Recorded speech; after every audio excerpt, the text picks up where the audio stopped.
Hello everyone. आज हम बात करेंगे आर्थिक रूप से कमजोर वर्ग को दिया गया आरक्षण, जिसपे अभी सुप्रीम कोर्ट का हालिया निर्णय आया है 7 नवंबर 2022। EWS reservation, economically weaker section को जो दिया गया रिजर्वेशन है 10%, उसके बारे में अभी ऐतिहासिक फैसला आया है सुप्रीम कोर्ट का, जिस पे हम आज पूरा डिस्कशन करेंगे। तो हालिया जजमेंट क्या है सुप्रीम कोर्ट का, EWS की पृष्ठभूमि क्या है, उसकी व्यवस्था क्या है और न्यायालय में इसको चुनौती क्यों दी गई, चैलेंज क्यों किया गया और इसके बारे में सरकार का क्या पक्ष रहा है, इन सब के बारे में आज हम डिस्कशन करेंगे। तो हम देखते हैं कि सुप्रीम कोर्ट का अभी जजमेंट क्या रहा है।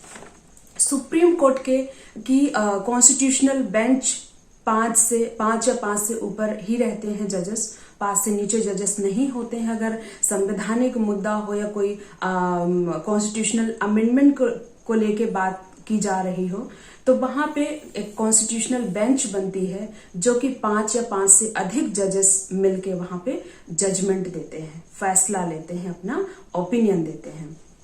तो EWS पर भी जो बेंच बनी थी 5 जजों की बनी थी, जिसमें से 3 जजेस का निर्णय जो है EWS के पक्ष में, उसके कॉन्स्टिट्यूशनल होने के पक्ष में आया और 2 जजेस उसके विसम्मत में यानी कि डिसेंटिंग ऑर्डर दिए हैं, जिसमें से डिसेंडिंग ऑर्डर में चीफ जस्टिस ऑफ इंडिया रहे UU ललित का निर्णय रहा है।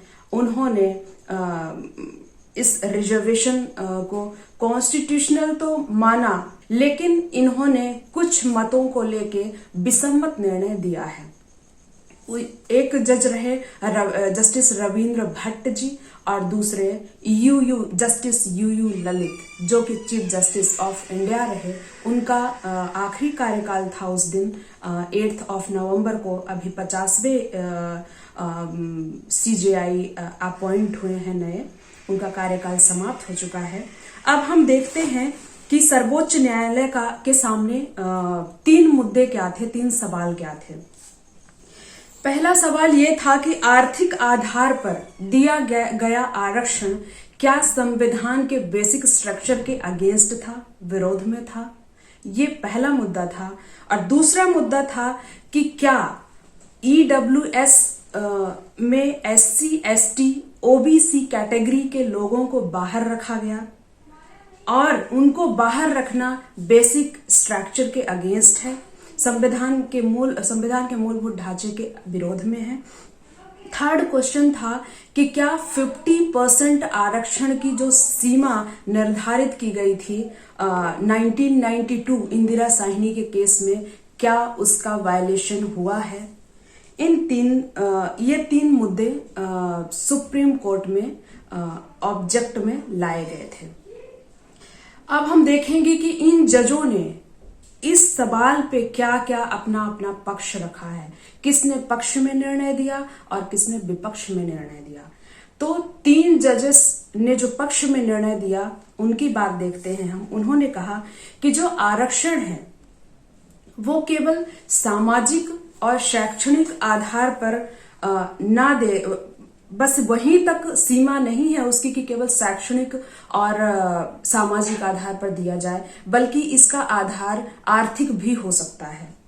अभी ये ऑब्जेक्शन क्यों उठाया गया, आर्थिक आधार पे नहीं दिया जाना चाहिए या फिर कॉन्स्टिट्यूशन के अगेंस्ट है, क्योंकि ये पहली बार ऐसा हुआ है। लेकिन ये संविधान में संशोधन करके लाया गया है, ये बेसिक स्ट्रक्चर के अगेंस्ट नहीं है। पिछड़ापन केवल सामाजिक और शैक्षणिक स्तर नहीं होता है, बल्कि एक आर्थिक आधार या और भी अन्य आधार हो सकते हैं, जो कि टाइमली जरूरत पड़ने पे संविधान में अमेंडमेंट करके, संशोधन करके और आरक्षण की व्यवस्था की जा सकती है। इसलिए जो आर्थिक आधार पर आरक्षण दिया गया है वो कहीं से कहीं तक संविधान के मूलभूत ढांचे को वायलेट नहीं करता है। वहीं दूसरा उन्होंने क्या ओपिनियन दिया है, जिन्होंने पक्ष में दिया है कि 50% आरक्षण की जो सीमा है 50% आरक्षण की सीमा अनम्य नहीं है, मीन्स कि इतनी कठोर नहीं है कि उसमें परिवर्तन ना किया जा सके। यानी कि अगर जरूरत पड़े तो पार्लियामेंट उसमें अमेंडमेंट लाके और संशोधन कर सकती है। इसलिए जो 50% का आरक्षण दिया गया है वो 50% से ऊपर का जो आरक्षण दिया गया या 10% वो कहीं से कहीं तक संविधान के बेसिक स्ट्रक्चर का वायलेशन नहीं करता है। वहीं तीसरी बात उन्होंने क्या रखी है कि जैसा कि कहा गया है कि समान लोगों के साथ समान व्यवहार करना चाहिए। जो आर्टिकल 14 राइट टू इक्वालिटी की बात करता है वो समान लोगों के साथ समानता के व्यवहार की बात करता है, ना कि असमान लोगों के साथ समानता की बात। तो अगर हम असमान लोगों के साथ समान लोगों जैसे व्यवहार करेंगे तो उनके साथ अनइक्वालिटी ही होगी, ना कि इक्वालिटी होगी। तो उनका ये कहना है कि आर्थिक रूप से जो कमजोर वर्ग है वो अगर अमीरों के साथ फाइट करता है, कंपटीशन देता है, तो कहीं हो सकता है कि वो कहीं ना कहीं पीछे रह जाए, क्योंकि कंपटीशन के लेवल तक वो पहुंच नहीं पाता है। इसलिए अनइक्वल लोगों के साथ इक्वल व्यवहार करना अनइक्वालिटी होगी, वहां पे इक्वालिटी नहीं होगी। फिर जिन्होंने विपक्ष में निर्णय दिया है, यानी कि 2 जजों ने जो विसम्मत निर्णय दिया है ईडब्ल्यूएस आरक्षण के बारे में, उनका क्या मत रहा है ये हम देखेंगे। हालांकि उन्होंने ये स्वीकार किया है कि ईडब्ल्यूएस यानी इकोनॉमिकली वीकर सेक्शन का जो रिजर्वेशन है, उनको दिया गया रिजर्वेशन है, वो संविधान के मूलभूत ढांचे को वायलेट नहीं करता है। लेकिन उनका ऑब्जेक्शन ये था विपक्षी जजेस का कि जो SC, ST और OBC को ईडब्ल्यूएस कोटे से बाहर रखा गया है वो संविधान के मूलभूत ढांचे को वायलेट करता है। और दूसरा इनका जो ऑब्जेक्शन था वो ये था कि 50% की सीमा से बाहर ये रिजर्वेशन दिया गया है तो वो भी बेसिक स्ट्रक्चर को डिस्ट्रॉय करता है। तीसरा मत इनका ये था कि ये जो 10% अनरिजर्व्ड लोगों को जो दिया गया रिजर्वेशन है, ईडब्ल्यूएस रिजर्वेशन कोटा, ये वर्ग विभाजन को बढ़ावा देता है। ये रहा विसम्मत लोगों या डिसेंटिंग लोगों का ओपिनियन। अब हम देखेंगे कि ईडब्ल्यूएस और आरक्षण जो है, रिजर्वेशन है, वो एक्चुअली में है क्या, उसमें क्या प्रोविजन दिया गया है।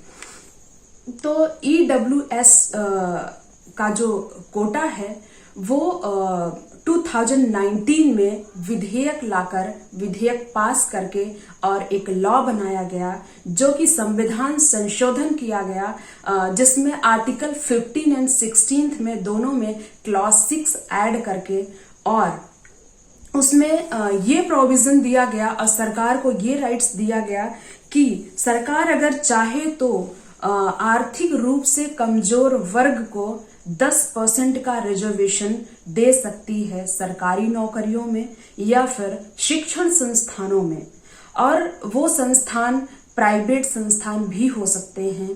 परंतु जो आर्टिकल 30 क्लॉज 1 है उसमें बताया गया है कि जो अल्पसंख्यक लोग हैं, माइनॉरिटी इंस्टीट्यूशंस हैं, उनमें उनको इससे अलग रखा जाएगा, यानी कि वहां पे 10% रिजर्वेशन अप्लाई नहीं किया जा सकता है।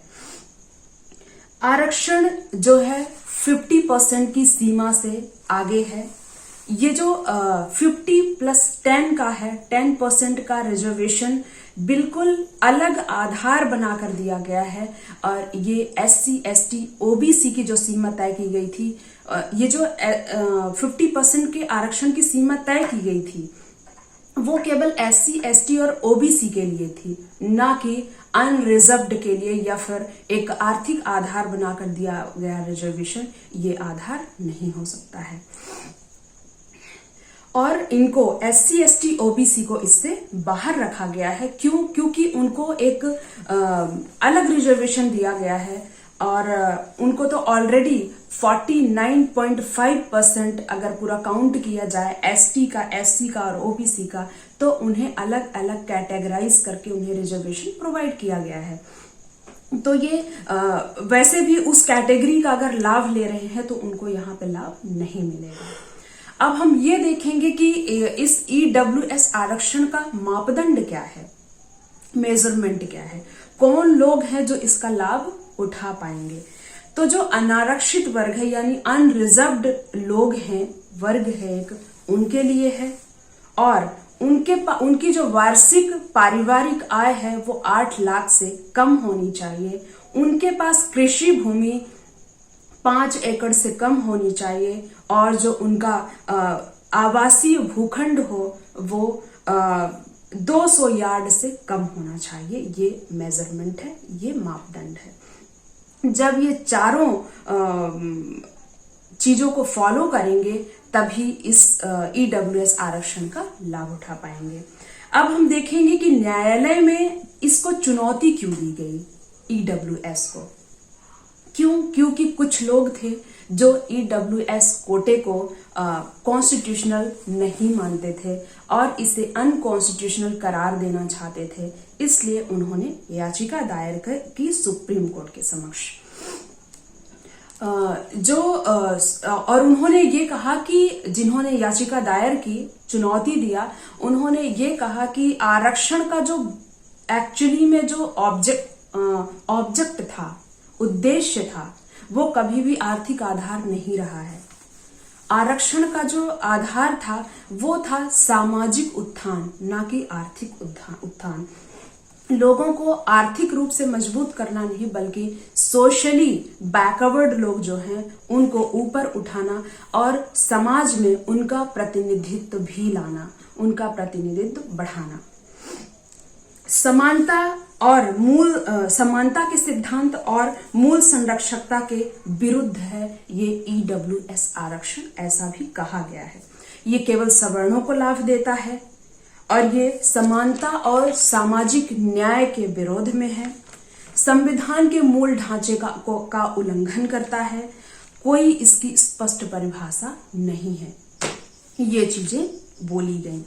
लेकिन सरकार का क्या पक्ष था इसमें? सरकार ने जो ईडब्ल्यूएस आरक्षण लाया, उस सरकार का इसमें क्या पक्ष था, अब इस बारे में हम बात करेंगे। सरकार का पक्ष था कि जो सोशली और एजुकेशनली बैकवर्ड क्लास है उनके अधिकारों का हनन नहीं हुआ है ईडब्ल्यूएस आरक्षण को लाकर। उन्होंने डायरेक्ट क्लियर किया है कि जो सोशली और इकोनॉमिकली एजुकेशनली बैकवर्ड लोग थे जिनको रिजर्वेशन दिया गया था, वो उनके राइट्स का हनन, इकोनॉमिकली वीकर सेक्शन को 10% दिया गया रिजर्वेशन, उनके अधिकारों का वायलेशन नहीं करता है। जो 10% का कोटा है वो इस आरक्षण से अलग है जो कि SC, ST और OBC को दिया गया है। SC, ST, OBC को जो आरक्षण दिया गया 50% तक की जो सीमा बताई गई है, उस पे कोई प्रभाव नहीं डालेगा ये ईडब्ल्यूएस का 10% आरक्षण। ये सरकार का पक्ष था, सरकार की दलील थी। वहीं जो 50% आरक्षण की सीमा की बात की गई थी एक केस के माध्यम से, वो केस क्या था? इंदिरा साहनी और अन्य बनाम यूनियन ऑफ इंडिया 1992। उस केस में क्या कहा गया? एक्चुअली में वो केस ओबीसी के लिए आया था। जब ओबीसी को 27% रिजर्वेशन दिया गया था तो उस टाइम पे ये केस आया था और उनको जो दिया गया रिजर्वेशन है उसको कॉन्स्टिट्यूशनल बताया गया था, लीगल बताया गया था।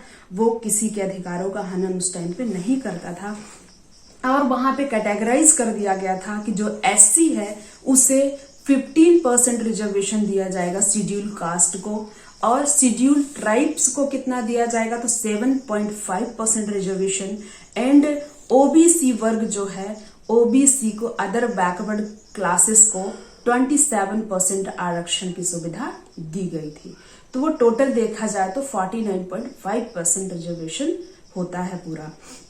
तो जो ये 10% का रिजर्वेशन है वो 50%, और इसमें ये कहा गया था कि 50% से एक्सीड रिजर्वेशन नहीं हो सकता है, एक लिमिट बता दी गई थी 1992 में। लेकिन अभी जजेस का पक्ष में ईडब्ल्यूएस आरक्षण के पक्ष में जजेस ने फैसला दिया, उनका ये कहना था कि ये जो 50% की सीमा है वो केवल SC, ST और OBC के लिए बताई गई थी, और सोशली और एजुकेशनली आधार जो था कि सामाजिक और शैक्षणिक दृष्टि से जो पिछड़े लोग हैं या उनका स्तर जो है समाज में, उनका रिप्रेजेंटेशन कम है, तो उनके उत्थान के लिए जो रिजर्वेशन किया गया था उसकी सीमा तय की गई थी 50%, ना कि आर्थिक रूप से कमजोर वर्ग के लिए। और अगर जरूरत पड़ती है तो टाइम टू टाइम सरकार विधेयक लाकर, बिल पेश करके और लॉ बना सकती है, और संविधान में संशोधन करके आर्थिक आधार या इसी प्रकार का कोई अन्य आधार लाकर रिजर्वेशन दिया जा सकता है। अब जो 50% की सीमा है उसमें कहा गया है कि ये कभी भी उल्लंघन नहीं करती है। 10% ईडब्ल्यूएस का रिजर्वेशन है वो बिल्कुल उल्लंघन नहीं करता है 50% की सीमा को। इसलिए सरकार, अभी जो सुप्रीम कोर्ट के जजेस हैं उनका कहना है, क्योंकि ये मेजॉरिटी से पास हुआ है, 2 जजेस भले ही विसम्मत हैं, उनका ओपिनियन अलग है, लेकिन जो बहुमत है वो 3 जजेस का बहुमत है, और उन्होंने कहा है कि ये जो ईडब्ल्यूएस का आरक्षण है वो बेसिक स्ट्रक्चर को वायलेट नहीं करता है, संवैधानिक है, इसलिए उसे बरकरार रखा गया है और ईडब्ल्यूएस का आरक्षण लागू रहेगा, लोगों को इसका लाभ मिलता रहेगा। ओके फ्रेंड्स, आज के लिए इतना ही। नेक्स्ट टाइम मिलते हैं नेक्स्ट टॉपिक के साथ, और अगर मेरा वीडियो आपको पसंद आता है तो प्लीज लाइक, शेयर और सब्सक्राइब करना ना भूलें।